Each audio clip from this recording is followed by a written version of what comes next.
The desert highway stretches endlessly under a blood-red sunset. The only sound breaking the silence is the thunder of motorcycle engines cutting through the wind.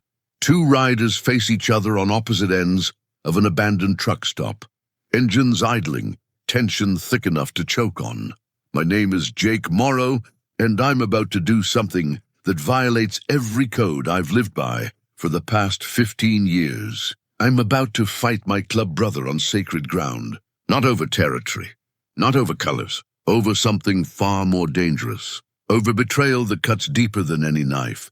The man sitting on that black Harley 50 yards away is Marcus Vale, road captain of the Iron Wolves. My rival since we were prospects. And according to the text message I found on my wife's phone 3 hours ago, he's also the man who's been sharing her bed for the past 6 months. My hands grip the throttle so tight, my knuckles have gone white. The wedding ring on my left hand suddenly feels like it weighs 1,000 pounds. Behind me, the sun bleeds into the horizon. Ahead of me, Marcus removes his helmet slowly, deliberately. His eyes meet mine across the distance, and I see it. Not shame, not regret, defiance. This is how brotherhood dies. Not with a whimper, but with the roar of engines and the taste of dust and rage. 12 hours earlier, I woke up in my bed believing I knew who I was. Jake Morrow, Sergeant-at-Arms for the Iron Wolves Motorcycle Club, married to Sarah for 8 years, father to a 7-year-old daughter named Emma, a man who lived by a code older than the asphalt we rode on. Loyalty above all. Brotherhood is blood. Your word is your bond. I built my life on those principles. Every scar on my body tells a story of standing up for that code. The knife wound on my ribs from defending our territory against the Scorpions. The broken collarbone from taking a hit meant for our president. The burn marks on my forearm from pulling a brother out of a flaming wreck. Sarah knew what she was getting into when she married me. Or at least I thought she did. She was a bartender at the Wolf's Den, the bar we practically owned in the outskirts of Barstow. She had this way of looking at you like she could see straight through all the leather and chrome to whatever was underneath. She didn't flinch when I showed up bleeding. She didn't ask questions when I left in the middle of the night for club business. For 8 years, she was my anchor. The one clean thing in a life that got dirty more often than not. When Emma was born, Sarah made me promise I'd always come home. I swore on my colors that I would. And I kept that promise. Through lockups, through wars with rival clubs, through federal investigations. I always came home. Our house sat on 3 acres outside town. Nothing fancy, but it was ours. A workshop where I could work on bikes. A garden Sarah tended with Emma. A porch where we'd sit on summer nights watching the stars come out.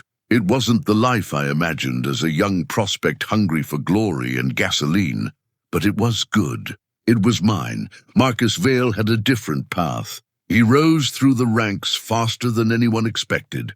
Road captain at 32, which meant he coordinated all our runs, planned our routes, controlled logistics. He was smart, calculating, always 3 moves ahead. Where I led with my fists, Marcus led with his mind. The club needed both of us, and for years that balance worked, but there was always friction between us. Competition that went deeper than healthy rivalry. It started small, disagreements about strategy, arguments about how to handle situations. I preferred the direct approach, the old-school way. Marcus wanted to modernize, to think like a business rather than a brotherhood. Last year, things escalated. We were voting on whether to expand into legitimate businesses, cleaning up our image and our income. Marcus pushed hard for it. I pushed back, arguing we'd lose our identity, become just another corporate club wearing costumes. The vote split down the middle until our president, Hank Diesel Morrison, sided with Marcus. I took the loss. That's what you do in a club. You vote, you lose, you accept it. But Marcus saw it differently. He saw it as winning, as proving he was right and I was obsolete, clinging to romantic notions of what we used to be. Still, we rode together. We wore the same patch. We called each other brother. The morning started normal. Too normal, I'd realize later. Sarah was making breakfast when I came downstairs. Emma was drawing at the kitchen table, her colored pencils scattered everywhere. The coffee smelled like heaven, and for a moment everything was exactly as it should be, "Daddy, look." Emma held up her drawing. It was our family, stick figures with enormous smiles, standing in front of a house with a too-big sun overhead. "That's beautiful." "Baby girl," I said, kissing the top of her head. Sarah smiled at me over her shoulder, but something was off. The smile didn't reach her eyes. I'd been on the road so much lately, I'd stopped noticing the small things. When did she start looking so tired? When did that distance creep into her gaze? "Club meeting tonight," I told her, pouring coffee. "Probably run late. Again." There was an edge to her voice, not anger. Something worse, resignation. "It's important." Marcus called it. Something about the new territory agreements. At Marcus's name, something flickered across her face. Just for a second, I caught it but didn't understand it. "Not yet." My phone buzzed. "Marcus, need you at the clubhouse early, before church. Just you and me." I texted back confirmation and finished my breakfast in silence. Emma chattered about school. Sarah cleaned the kitchen with mechanical efficiency. The morning dissolved into routine, and I left without kissing Sarah goodbye. I can't remember now if that was unusual or if we'd stopped doing that months ago. The clubhouse sat off Highway 58, a compound of steel and concrete surrounded by razor wire and cameras. Home away from home. I pulled through the gates at 2 in the afternoon, 4 hours before the official meeting. Marcus's bike was already there. So was Diesel's. That was unusual. Whatever this was about, it was serious enough to involve the president. Inside, the clubhouse smelled like motor oil, leather, and stale beer. The walls were covered in photographs spanning 30 years. Founding members, long dead or locked up, runs through every state west of the Mississippi. Faces of brothers who'd earned their patches and their legends. I found Marcus and Diesel in the chapel, our meeting room. The door was closed, which meant private business. I knocked twice and entered. Diesel looked older than his 58 years. Too many miles, too many fights, too much stress holding together a club in an era when federal agencies treated motorcycle clubs like organized crime families. His gray beard was braided, his arms covered in faded ink that told stories he rarely spoke about anymore. Marcus stood by the window, arms crossed, wearing that expression that always made me want to hit him. Superiority barely concealed behind a thin smile. "Jake, good, sit down." Diesel gestured to the table. I sat. "What's this about?" "Territory," Marcus said. "The Scorpions are pushing again. They want Highway 14. That's our main pipeline for the legitimate runs. So we push back," I said. "Same as always. That's exactly the thinking that's going to get this club indicted," Marcus shot back. "We can't just solve everything with violence anymore, Jake. The feds are watching. One wrong move and we're all facing RICO charges. So what do you suggest? We just give up ground? Show weakness? I suggest we be smart. Negotiate. Give them something meaningless to make them think they won, while we consolidate what matters." Diesel raised his hand. "Enough, Jake. Marcus has a point. We need to think long-term. I'm not saying we roll over, but we need to be strategic." I looked between them and realized I'd already lost this argument before it started. "You didn't call me here to discuss this. You called me to tell me the decision's already made." Diesel had the decency to look uncomfortable. "We need you on board, Jake. The younger members look up to you. If you support this, they'll follow. And if I don't," Marcus's smile widened slightly, "then you're choosing pride over the club's survival. And that makes you a liability." The words hung in the air like a threat. I stood up slowly, fists clenched. "You calling me out, Marcus?" "I'm stating facts. You're stuck in the past. The world changed. We changed? You're still pretending we're outlaws in the 70s, riding free and answering to no one." "That world's dead, Jake. Time you accepted it." Diesel stood between us. "Both of you, enough. Jake, go home. Think about what I said. We'll discuss it tonight at church with everyone else. But I need your head clear and your ego in check." I left without another word. The rage burning in my chest wasn't just about club politics. It was something deeper, something I couldn't name yet. Marcus had gotten under my skin in a way that felt personal beyond our usual rivalry. I rode home fast, pushing 90 on the straight stretches, leaning hard into the curves. The wind didn't clear my head like it usually did. Instead, questions multiplied. Why did Marcus's words feel like more than club business? Why did Diesel seem almost apologetic? Sarah's car was in the driveway when I got home, but Emma's booster seat was gone from the back. My daughter was at her grandmother's for the weekend, I remembered. Just Sarah and me tonight. I found her in the bedroom, folding laundry with the kind of focused intensity people use when they're avoiding something. She didn't look up when I entered.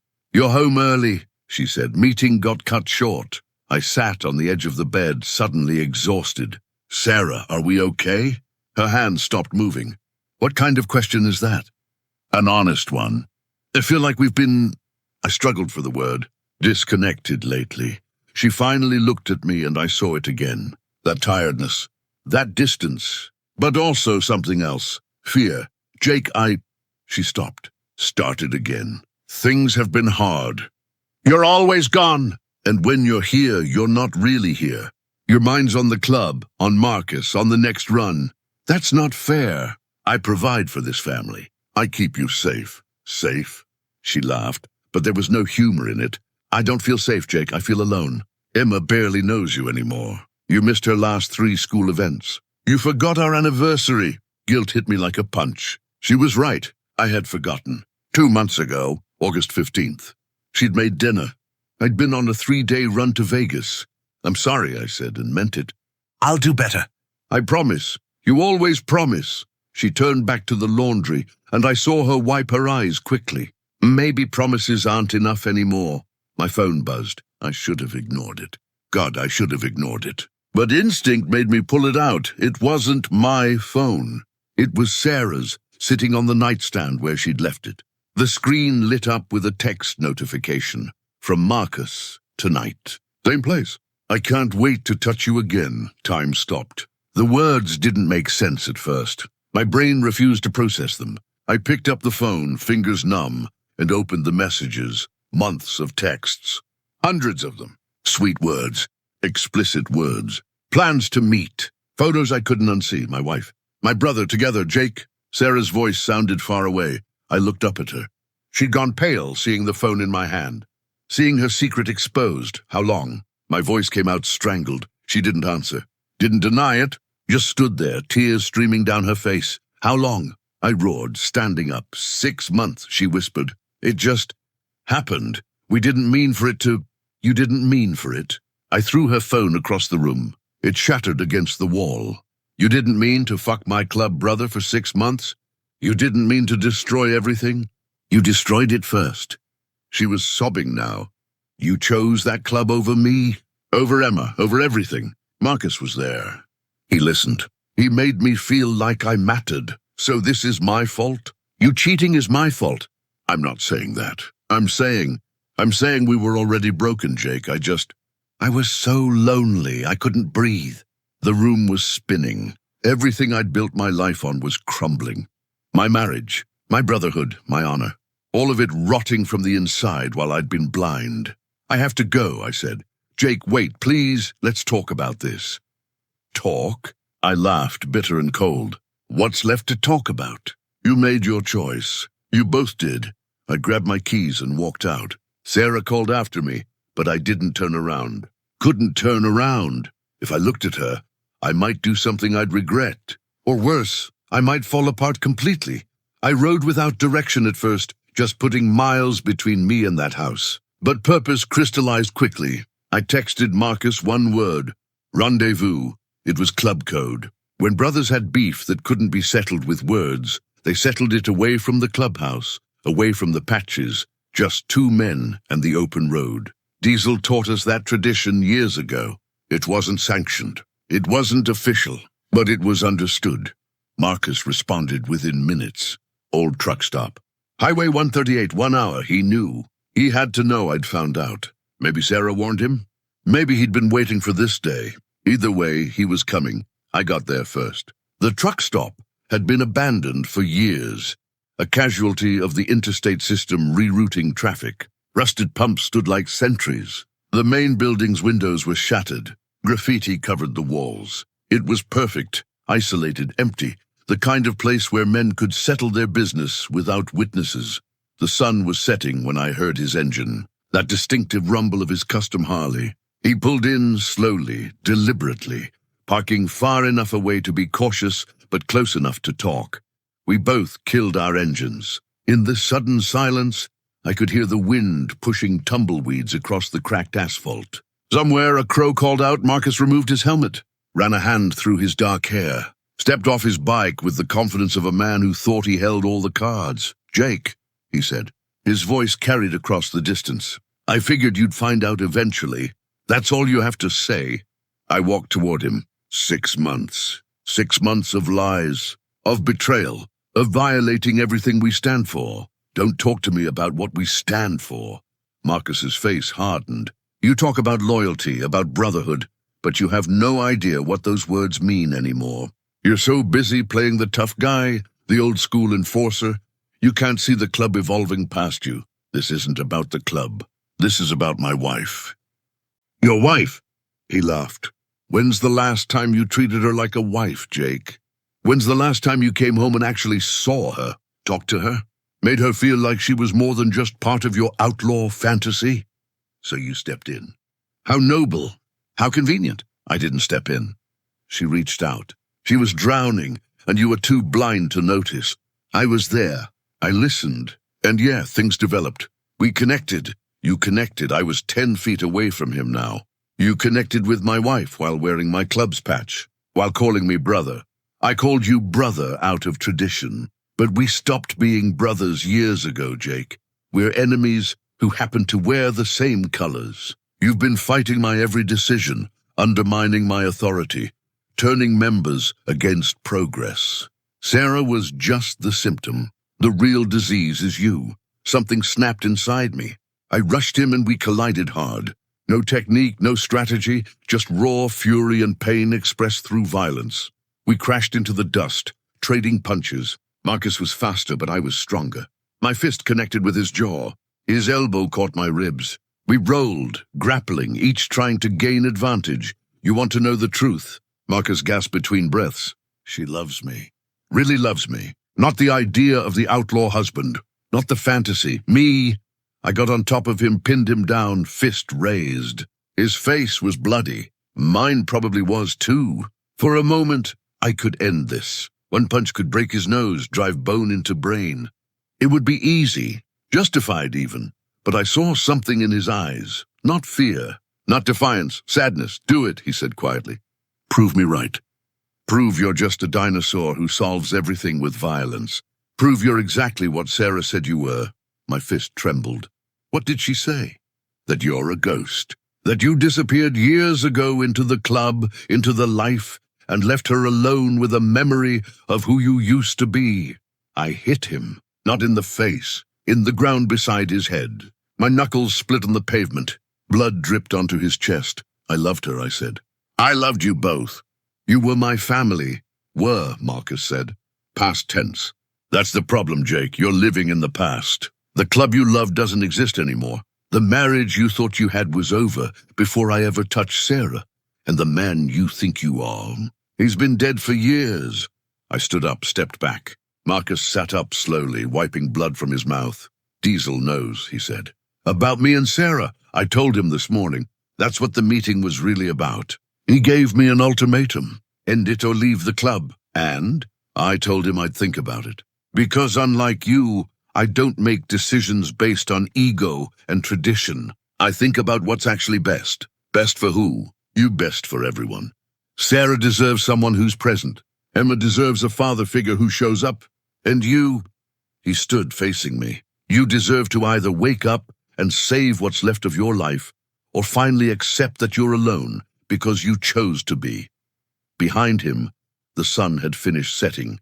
The sky was purple and black, stars beginning to emerge. We stood in the growing darkness. Two men who'd ridden together for years, now separated by a chasm neither of us could cross. I should kill you, I said. But you won't.